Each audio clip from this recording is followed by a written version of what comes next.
You know, folks, oh, what a nightmare that was. I think I brought that on myself. I put too much bloody glue on it. It just friggin' went everywhere, and I thought it was all sweet. Pulled the tape off, and then the rubber moved because it didn't stick straight away. It's still not stuck. I didn't want to leave the tape on there until the rubber completely dried and have problems getting it off. So I ended up,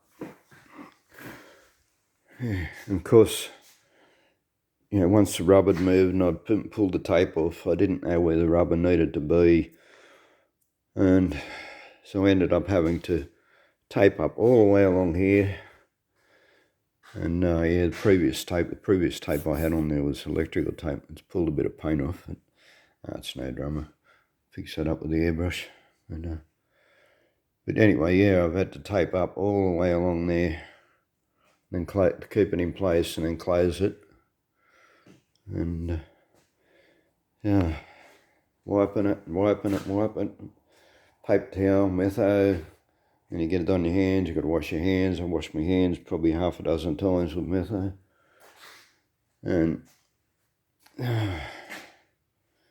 the tiniest little bit on your paper towel just smears everywhere. It's unbelievable.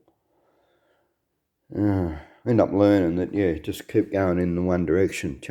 Wipe it up, change to a different bit, wipe it back, throw that bit away, get a new bit, keep going.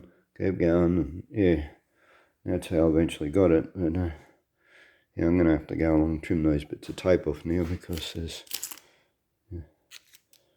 there's still glue on the panel here that I need to get off. But I finally sort of got it in place.